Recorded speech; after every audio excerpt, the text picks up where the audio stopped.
Welcome to the next episode of what we're calling Behind the Pen, which is our interviews of booksellers and others associated with that incredibly wonderful, fabulous bookstore in Scottsdale, Arizona, the Poison Pen. And my fellow colleague interviewer today will be JT Ellison. Hello. Hi, JT. And we are privileged and honored to interview a bookseller at the Pen, one who's been there, I gather, for quite some time and can tell us all the good stuff, Karen Shaver. Wave, Karen, so we know who you are. and thank you so much for joining us. We're excited to talk to you. This would be great. Well, JT confessed she has a romantic streak in which she actually does own a bookstore. Yeah. Do you?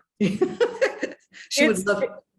It's one of those fantasies, you know, the romantic comedy fantasy of the adorable little bookstore that has the little cafe and the whole neighborhood of all the little town people come in and visit every day. Oh yeah, I would love to have that. And I think it's neat that you guys do have that, because where you are in Scottsdale is a very small community. It's very neat. Well, I have to tell you that I started at the bookstore because I thought I wanted my own bookstore. And then in my infinite wisdom, which has always been questioned, I thought maybe you ought to try working in one first and then decide if you wanted. And in about 2 or 3 months, I thought, oh, I don't think so. There was a lot of stuff I liked about it, but I didn't like payroll and business tax and all those really, you know, business things, all those content level things. And so I liked everything about working at front desk, working with customers and that sort of thing. So I went to work for the Pen. I actually volunteered for about 2 or 3 months. And then when I decided, no, this wasn't for me, I went full time. How did you get there? What was your journey? How did you wind up there? You know, I was trying to figure out how I even found the bookstore, because back in the very beginning, we're talking like 32 years ago, we were just a little hole in the wall in the middle of a whole bunch of art galleries. The store was not a destination. It was just something that on Thursday night, Scottsdale has an art walk, and it pulls in a lot of tourists and locals. And they would just happen on the bookstore. They weren't looking for it. And I remember Barbara thinking, okay, how do I keep these people? How do I keep them as customers? And thus we had the birth of the book news, which we have today, except in a much different form. It's right on the website. It was very, primitive, I think you'd say, when we did it back 30 years ago, because it was very labor intensive. And it was a process where the printer printed everything, and then it had to be collated and stapled and folded in half and taped and address labels and stamps. And this was before there were self-adhesive stamps. So we became very creative with sponges and rags and that sort of thing. And it was really fun when we had authors there helping us. And I still remember a time with Nevada Barr and Dana Stabenow, and it was more fun with them. So that was the book news. And then it's graduated now. So it's onto the internet and it's accessible to anybody. For those of you who haven't had the wonderful experience of happening onto the book news, highly recommended. Comes out once a month. It must be still very labor intensive in that sense, because every new book that you could imagine that's coming out that month gets attention, and you can find all the front list, all the new stuff that's coming out, all in the book news. It's really great. Thank you. I'm sure Barbara would appreciate that, because she does put a lot of work into it. And it's basically the same format. The first page is all of the events, and then it's reviews of books and signed books and all that sort of thing. So it's very informative and it's fun to read. Well, that touches on one of the big things that we were going to talk about, is the changes that you've seen over the years in the bookstore and how you deal with customers and everything. Can you talk some more about that? I'm totally fascinated. Well, I'll tell you the truth. Patrick and I talked about this a little bit yesterday, because over the 30 years, I hadn't really thought about it. And then when I knew this chat was coming up, I thought, let me think about this. Well, first of all, we went from paper and pencil to the technology today, which keeps advancing and changing and all that sort of thing. When I first started there, I believe we only had 4 people on the staff, and I did all of the mail order and the over the counter. And I did that for a while, and I thought, I really need a goal here. So I thought, I'll ring up $500 a day, which is, don't laugh too hard at that now. And then when I got there, it was 700. And when I got there, it was 1,000. And when I got there, it was 1,500. And then I thought, okay, we're progressing here. This is okay. I don't have to set this anymore. And everybody had to do everything. You had to be gracious with an author and then go clean the bathroom, sort of a thing. And as I say, we all did everything. And Barbara always jokes about, you could always tell when Karen did the packing because you could see all these styrofoam peanuts all over the place. Now, I don't agree with that, but as long as she signs my paycheck, let's let her have that.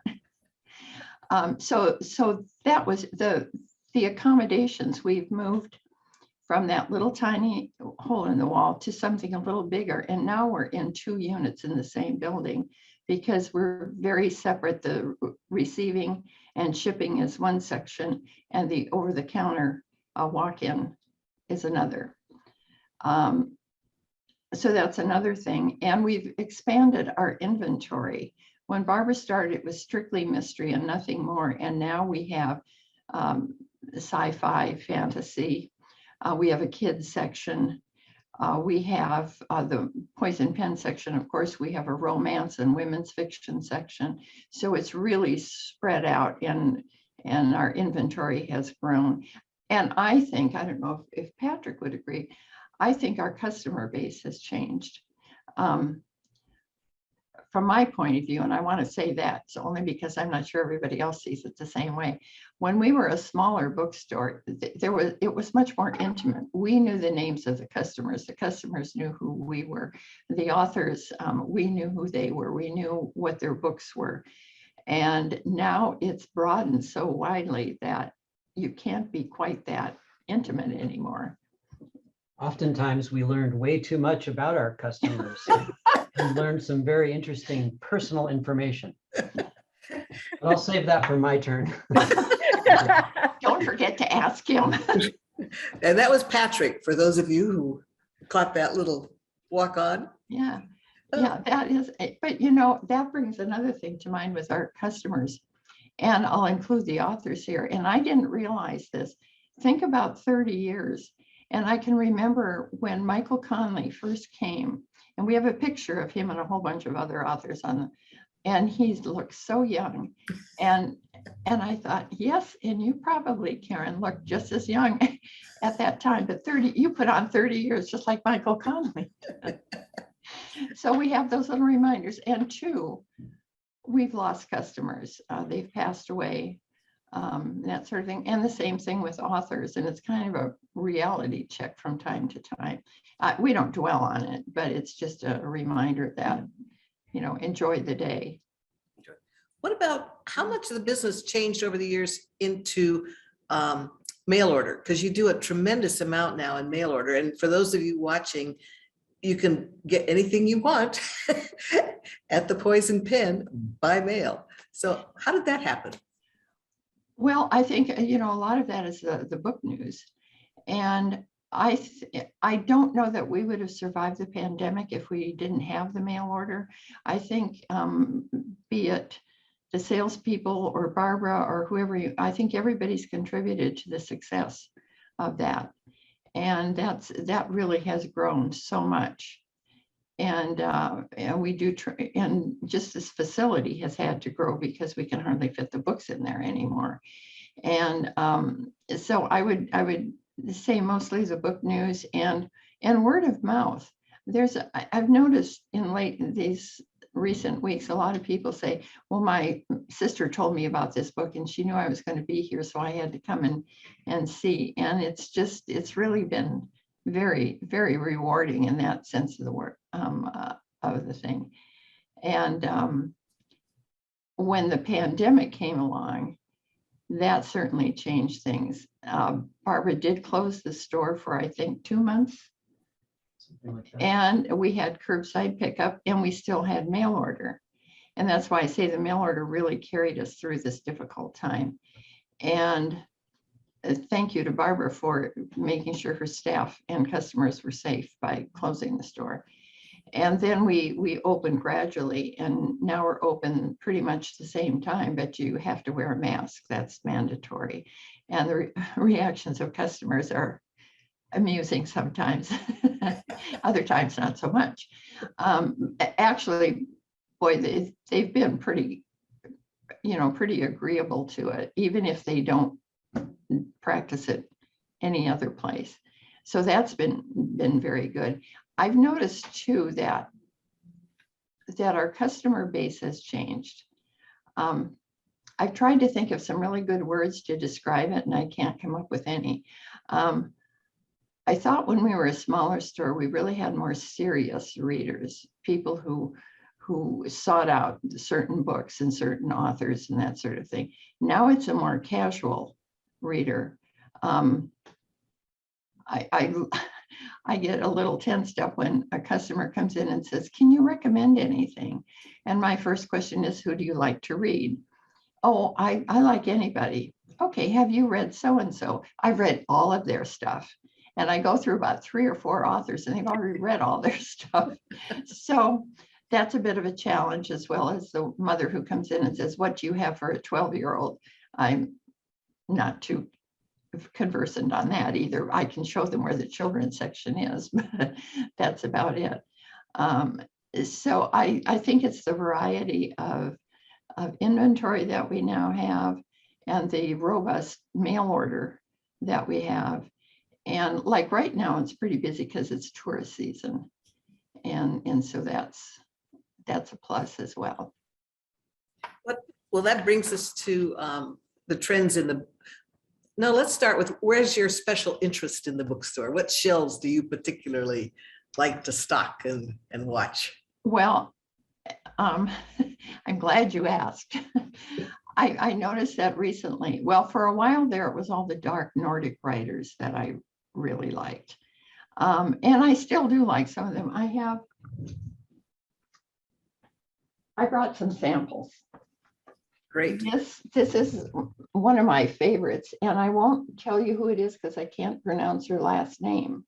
Sigurd Doctor. But the title is that we can read, The Absolution. Yes. Yeah, we need Abby. She Crime by the Book. She knows all of these because she's learning to speak Norwegian. Oh, okay. Then she ought to be very good at it. Another one that I recently discovered. This gentleman is a Canadian writer, and I think he's published several books in Canada, but he's just started a series here in the US. And I sold his first US book yesterday, so I couldn't bring it for demonstration, but this is Robert Povey. Under Pressure. And his main character is Dr. Lucas Page. And this gentleman used to be an FBI worker until he was in a terrible accident, lost a left leg, his left arm, and sight in his left eye. So he went on to be a university professor, and he has some very interesting comments about students. But then the FBI contacts him again, and they want him to come back because there's been a sniper, and the last victim was his former partner. So he goes back to the FBI, and the thing I like about him, he's pretty much a content level person. He doesn't care what you think happened or why it happened. He wants to know, what was the angle of the building? What was the wind factor in this that made this successful? So he likes all that stuff. When he goes home to his wife and 4 or 5 kids, he's a real human being. Under Pressure is a building where a bunch of elite people were gathering for some celebration, and there was an explosion and all the people died, but the building was not touched. And so he's called in to figure out how could that happen. And so I like that kind of stuff. It's good. And then my 12-year-old granddaughter came to me the other day and said, Grandma, do you have that book called Educated? Now, this was the one that was, she's 12. And I said, yes. And she said, can I borrow it? And I thought, you're 12. But of course I gave it to her. And I thought, boy, 5 or 10 pages into this and she'll have it back to me. No, she read the whole thing and she really liked it. That's Tara Westover, right? Pardon me? Tara Westover, Educated. Yeah. Yeah. So, and Brilliant then book. her sister, who's 16, she and I have had a number of conversations about how explosive all the news is and how bad everybody is and all that sort of thing. And so we started talking about there've got to be some good stuff that we just don't ever hear about. So the first thing I had read was The Book of Hope by Jane Goodall. It's not actually by her, it's an interview with David Abrams. And I had to take notes to just share one thing with you, if I may.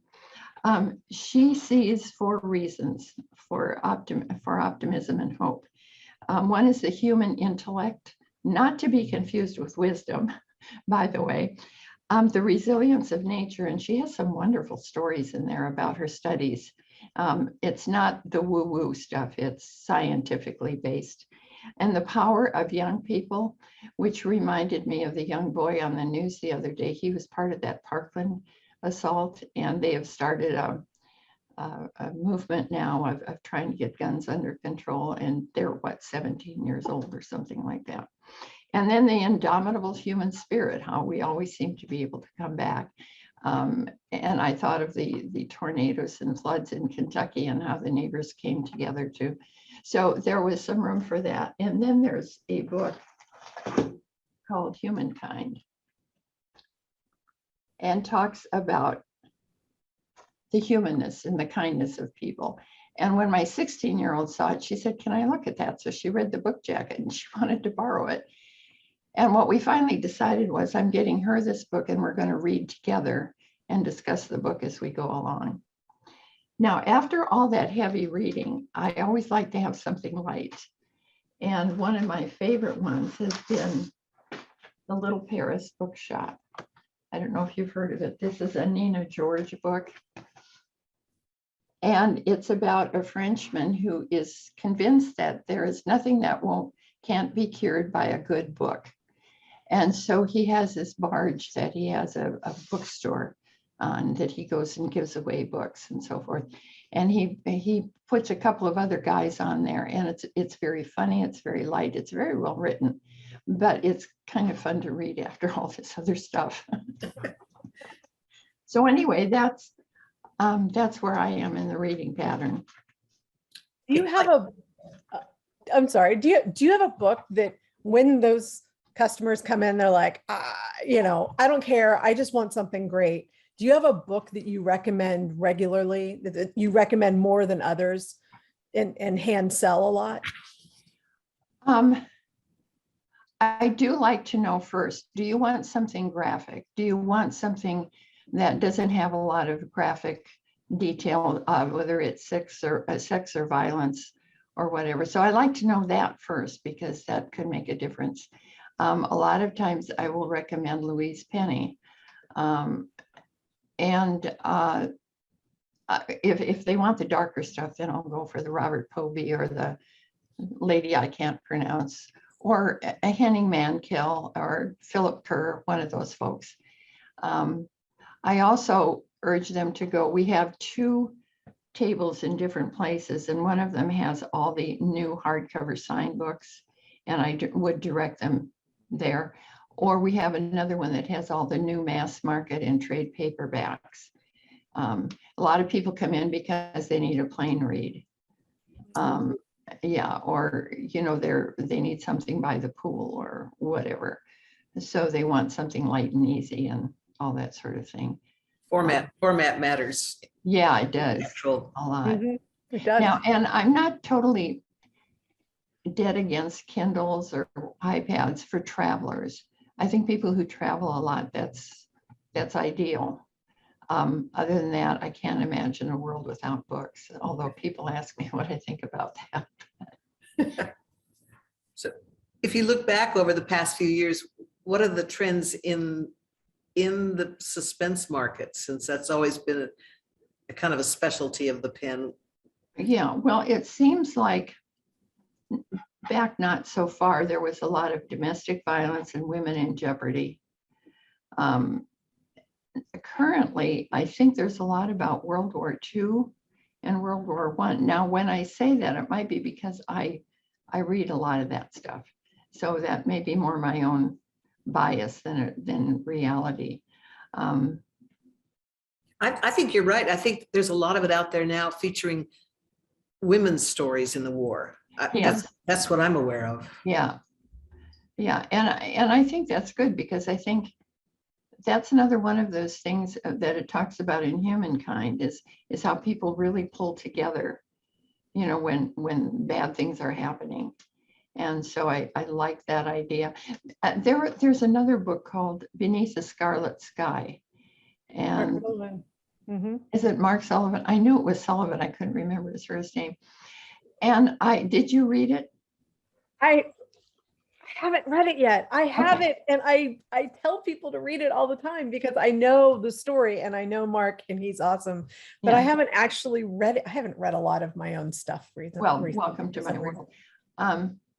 Well, your own stuff that you write, not Stuff that I want to read. I do a lot of reading for, you know, that we all do, for blurbs and for shows and to interview friends and that kind of stuff. So I don't get to do as much of my own as I would like. Well, my grandson, when he was in 7th grade, he told me that they were required to read Night by Elie Wiesel.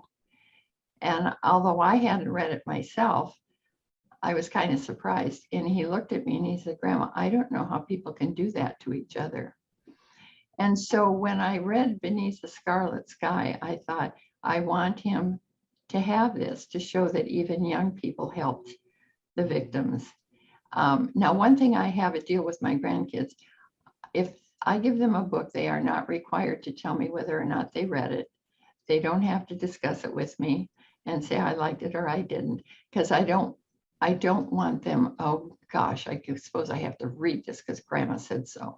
I don't want it to be that. And I have no idea if he ever read it or not, but I did want him to see the other side of that. And there was a lady on the news in the last couple of days that her great grandson is putting her on TikTok, and she's a Holocaust survivor. And she's absolutely delightful. It's not that long self-pitying stuff. And it's not funny either, but although she does say that while people were dying and being tortured, the Nazis were playing music. What's that all about? So she does say in the end, she doesn't think anybody should ever forget this. And so she's like 97 or something. And so she's doing her part. She's absolutely delightful. So yeah, I don't know what's coming after World War II though. I don't know what one thing, if I may digress for a moment here, I watched John Charles' interview, and he said something that I have always said and never paid attention to, and that is get out of your comfort zone. So when I see myself in this comfort zone, I've never read a sci-fi book, and I just recently sent away for an advanced reading copy for something called Sleepless. Maybe I'll read it, just get out of my comfort zone. Same thing with women's fiction and romance, and John recommends both of you folks, and he's going to be my coach as I step out of my comfort zone into the romance women's fiction world. But I do think it's important to try something else. I mean, you may like it, and if you don't, so what? Yeah. And for those watching, John Charles is another bookseller at Poison Pen. Yeah. And we have a behind the pen interview with John, which is also posted at the Pen's website. So yeah, and he had a lot of really insight to. I can't remember his verbiage, But to just read a book that where everybody lives happily ever after perhaps isn't the best way to bring people in. They want something with a little more strength to it and that sort of thing. So, John does some reviews, professional reviewing. Have you ever done that? Is that? no, once in a while I might do one for the book news, but to be honest with you, I don't think I'm a very good writer. I keep telling Patrick I'd like to be able to write like he does. And I don't know if he knows what I'm talking about or not, but I really don't feel that I would ever be good enough for that. Well, it's not something everybody enjoys doing either. So it's, Yeah, yeah. yeah. I don't mind doing it once in a while for something that I really liked. When But you, again, but you end up hand selling a lot of books across the counters. So, yeah, so you are giving your feelings about titles all the time. yeah, yeah. And I think that's another thing about the bookstores. We have our booksellers have different interests. Like if you want a noir, you go to Patrick. If you want a sci-fi, you go to the other Patrick, PK. If you want the romance or women's fiction, you go to John. And so there's a good mix of, and so I can hand someone a book and say, I haven't read this, but it's one of Patrick's favorites. So it's still that kind of review as, you know, it's not as strong, but it's still, and people who know Patrick, then will take it. That's a perfect segue to, you know, how collaborative are you in the bookstore with, you know, do you guys talk to each other about, okay, this is a great book, you need to be recommending it to your people and stuff? Do you read each other's favorites? You know, I don't know that we do too much of that. What about the book of the month or the picks of the month? You know, it's funny you should ask that because a lot of people have, in fact, I was going to email Barbara about this because people are asking about that very thing. We used to have one where the staff had picks, and that I'm not sure why we did away with that, but we did, and people have missed that. So I'm going to suggest maybe we want to go back to that. Another thing, I'm sorry, I forgot to mention this. Another thing that's fairly new for the bookstore is our book clubs. And we have actually 3 types. One is in the store, which of course with the pandemic kind of got taken away, but we did virtual ones. There is the Mystery of the Month Club, which is fondly known as Mom. And that is very personalized. PK runs it and he talks to the person who's getting the book, you know, what do you like to read? What kind of characters do you like? What format do you like? And that sort of thing. So he picks out individual books for each person every month. Oh my gosh, I didn't realize that. I didn't realize that was going on. That's fascinating. Then we have, I think it's 8 other book clubs, and those are strictly subscription ones that I run. And Barbara will pick the book, and the same book goes to everybody who subscribes to that book club. And there's a historical one, first mystery, a cozy, British. There was a sci-fi, but we didn't have enough interest in it to really go very far with that. And then there's the Crime Book of the Month Club, a notable new fiction club, and International Crime Club. And so the biggest ones are the First Mystery Club and the Crime Book of the Month Club. And the enrollment is fairly steady. There's a few that are added and maybe some subtracted. One resigned, shall I say, from a book club the other day. And I said, could you tell me why? I'd really like to know so we can improve our service. Well, she's having a baby. She figures she's not going to have too much time to read. So I mean, it can be, I mean, how do I talk her out of that? So these are clubs that people would sign up for at the website if they were interested. If they wanted to, or a lot of times, like if they get an email or if it might be in the book news too, that they will write directly to me. And sometimes I'll refer them to PK, who does the Mom. because it seems more appropriate for that. And a lot of times I don't think customers really understand the difference. Sometimes we don't either.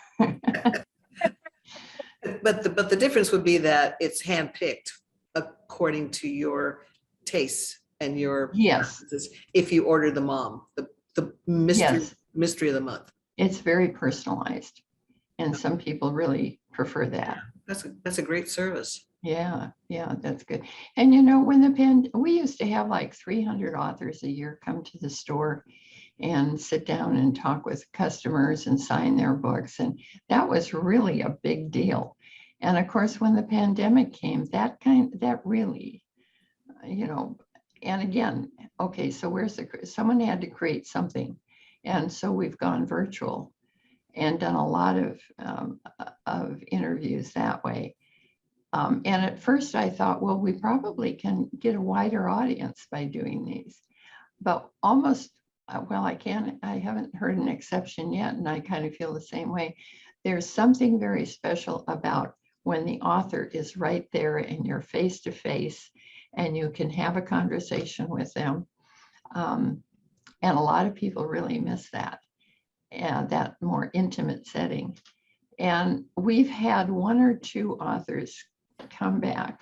And I honestly don't know who really makes the decision. It's probably the author, the publisher, or, you know, where is the pandemic at this time? Or I'm really hoping that there'll be a day when we'll come back to that, because that was very well liked and very well attended.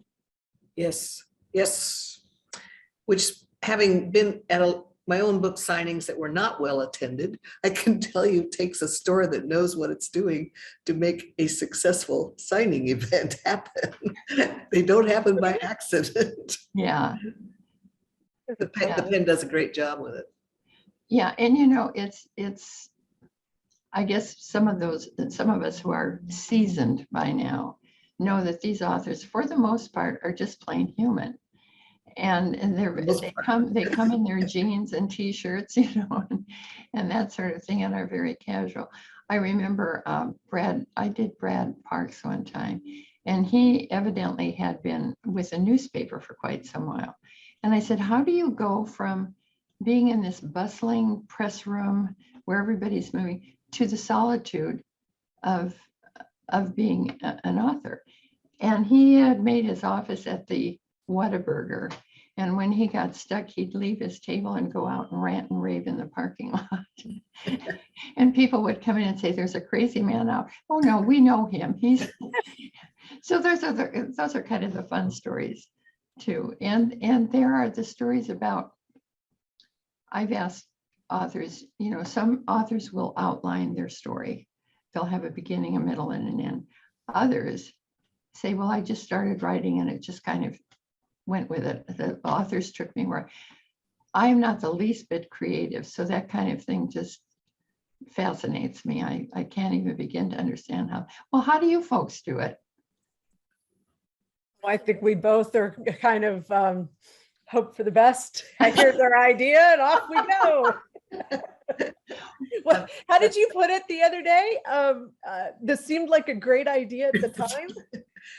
All the books seemed like a great idea at the time, back at the start. You look back and it's like, You're 60,000 words in going, what have I done? I'll see, real people don't know that. well, Yeah, I know a number of outliners who literally, I mean, they won't put their fingers on the keyboard until they know every aspect of their story. And that's just not me. You know, everybody works differently. Mm-hmm. Everybody does it differently. That's the thing. Everybody has a different way of creating. Do you think that's true with selling the books on the other end? Because books are something you're going to have an opinion about one way or another, even if you keep it to yourself. It's not selling hot dogs or something, you know, there's a personal on both the purchaser and the bookseller. There's some kind of a connection there, I think. Do you feel that? I don't think I would ever tell a person this is a terrible book. I wouldn't spend my money on it if I were you. Put that one back. Because just because I don't like it doesn't mean someone else might not. So my usual line is, I haven't read this, but you might want to consider whatever it's about, or because Patrick likes it, or whatever. But I'm pretty honest about, I haven't read it, but I know. And some of these books have had great press. And we do have one shelf of New York Times bestsellers. And so that can sometimes be an easy referral.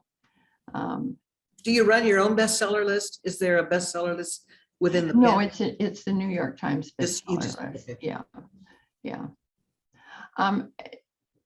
One of the things, and maybe you can give me some enlightenment on this, is there's an awful lot of independent self-publishing, and that seems to be growing and growing.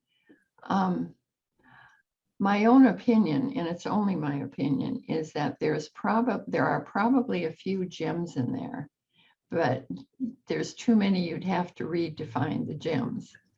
Do you feel that like that's really big competition for you, or how do you feel about the self-publishing? Well, JT, you're closer to it than I am because you're Yeah, actually doing it. Yeah, I have an indie press, and I'm doing a pen name in the urban fantasy world, Joss Walker, and it's changed a lot. It is no longer a slush pile of junk. Yeah. It is now a place where very talented writers go because they don't want to deal with the things that are happening in New York. They don't want somebody else telling them what to do. They're great business people. They're entrepreneurs. They are willing to learn the marketing. They're willing to learn the writing. They're willing to have all of that. And it is a thriving market of a lot of talent now. It really has changed from what it used to be. I mean, it did used to be just, the only people that were indie publishing or self-publishing were doing it because they couldn't get a deal. Now it's people that are choosing not to get a deal, and they don't want to share royalties with an agent. And there's a lot that's going on there that's different. And you guys do carry a lot of self-published books. You carry mine when I have my pen name, so I know you have them. Okay.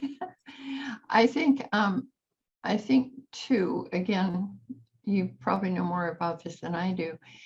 A lot of times we have someone come in and say, I have a book, and they usually have it with them, and would you be interested in selling it? We always refer them to Barbara, and we never accept a book because it can just, in fact, we had one of those not too long ago that got lost in the ether world somewhere. And so we try to, direct them in a path, and maybe JT, do people really know how to market their book? Very much so. They're Okay. making millions of dollars. Yeah. It's a very, it's almost a counterculture at this point of the self-published, the independent authors who, they're just laughing at everybody going, oh, those books aren't going to make it into the bookstore. And they're laughing all the way to the bank because they're making, it is definitely a counterculture movement. And there are a lot of really smart people in it who are doing a really good job. I think there's a fine line now too that didn't used to exist between that kind of indie publishing and the very small presses. Yeah. Okay. And Yeah. I have been more aware of the rise of the small press.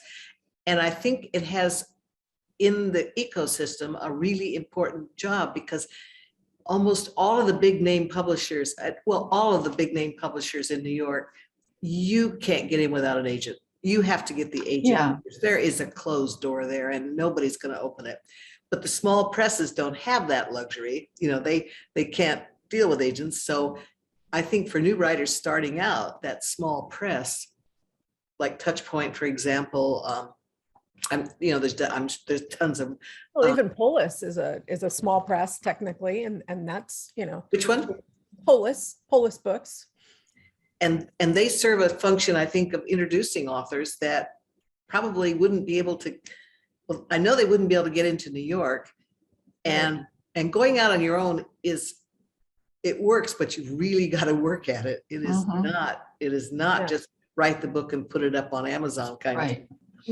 No, especially now, especially with how, this is all a pay to play system. You need to know how to do advertising to make the algorithms work in your favor. And the big New York publishers know how to do this. And now the independent publishers, or I have an indie press, so I call myself an indie, but the self-published authors also know how to do this. And so the game is changing. The game is afoot, it's really been interesting watching this over the past 10 years. I've had this press for a really long time, just as a plan B.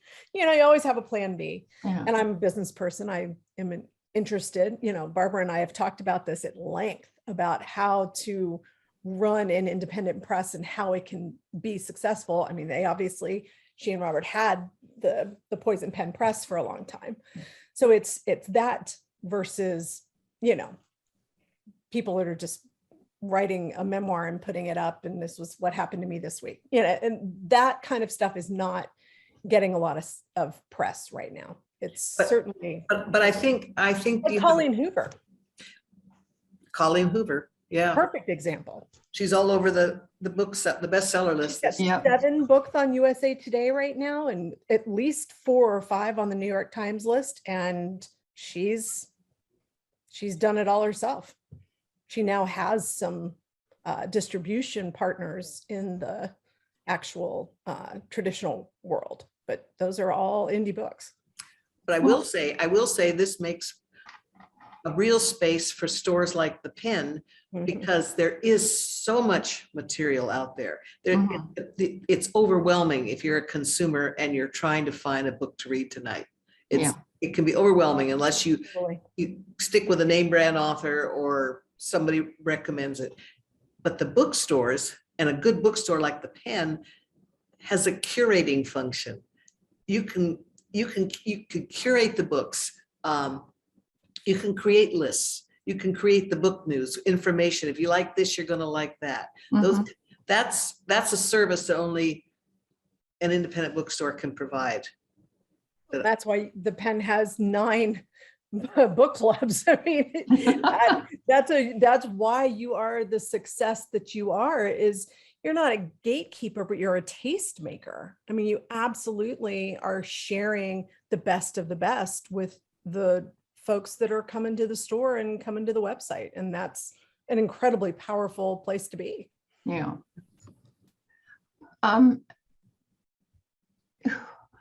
One of the criticisms I've heard about self-publishing is that too often those books are edited by family members or friends who are, hardly going to be cutthroat at tearing up your manuscript. You're both laughing, obviously. I pay a lot of money to editors to edit my books. Yeah, the successful independent publishers now, or self-publishing, the successful ones, they pay for editing just like a mainstream press. Yeah, it covers. I mean, you've got to remember, a lot of the editors who are editing the indie authors now came from New York houses and have set up freelance and are doing it. And, they love it, right? They're the ones that I work with just absolutely adore the fact that they don't have to deal with all the rest of the business. Yeah. They just read and edit. And that's really, really neat. There's a whole cottage industry of editors out there now too. Yeah, it's changed. It really has changed. I mean, that brought me, I wanted to ask you about audiobooks. How are you guys handling this boom in audiobooks? We don't really have a lot of them in the store. And so if someone wants it, we generally will order one just for that customer. Would you agree with that, Patrick? We have that Libro FM platform though. Oh, on our website. Right. Yeah. you want to speak to that a little bit? I'm not real familiar with Sure, it. yeah, I mean, we have, there's a platform called Libro FM, which we have on our website. You guys are probably familiar with that. And it's funny, technology has really changed the game with the audio book industry too. And CDs are viewed now largely as old technology, because now you can just, download it to your phone or download it to your computer and listen. So there still are people that, like the old school CD format, but Libro FM is nice because, we don't have to do anything. It's just available on our website, and people can order the downloadable audio book through Libro and then specify which local independent bookstore, gets a little piece of the action. So it's a nice way for, it's helpful to us, and it's good for them too. So, yeah, we don't really do a whole lot of CD audiobooks anymore. We really don't. Every once in a while we'll get a special order, but it's usually a downloadable version. I think that's true across the board. Yeah. Yeah, I've heard people bring up some doubts about, when will there not be books anymore because there's all these other places. And one of my former coworkers said, when was the last time someone handed down a Kindle to their heirs? That's true. Yeah. Well, and I'm not saying that will never happen. It will never happen in my lifetime. I've lived more life than I have left, and I don't think I have enough left to see that disappear. But I think it would be very sad. But I agree. I think we all do. Yeah. I heard an editor once discuss the fact that the physical book is an artifact. It's something you hold, and it's just different. Yeah. Than just reading or listening. It's a third experience. It's a third kind of experience. And that's a lot of what I've heard from people who have discussed this idea to some degree, is that they can't imagine not being able to hold a book and smell a book and all those other. Tactile. Yeah. Yeah. So. Well, this Karen, I gotta swing back to the romantic part of all of this. What is your greatest joy with being a bookseller? I think it's when you've really connected with a customer, and you don't even necessarily have to agree on the author. But I really like it when people exercise their curiosity about a book, or about a series of books, or whatever that is, and someone who's really interactive, as opposed to the yes or no answer to everything. Someone who, it's just the interaction. And, there are some times, and I'm sure you've experienced it when you've been out in public, there are people who want you to know their entire life story. And, you have to have a few memorized lines to cut that short, or to sign off, so to speak, because there are other things to do, places to go, and people to see. But I really like the interaction with the customers, and that connection. I especially like it when they like the books that I like. How's that for being selfish? That's like a perfect ending to this whole episode. I can't imagine a better one. And anybody out there who's curious about your recommendations, or do you encourage people to contact you at the pen, or just go to the website? Would you? Yeah, and if it's personal, they can just do Karen@poisonpen.com. Okay. Yeah. Karen@poisonpen.com for personal recommendations. Yes. Happy to do it. Oh, well, this has been great. Thank you so much. This Nice to have met both Karen. of you. Thank you for the talk. Appreciate it.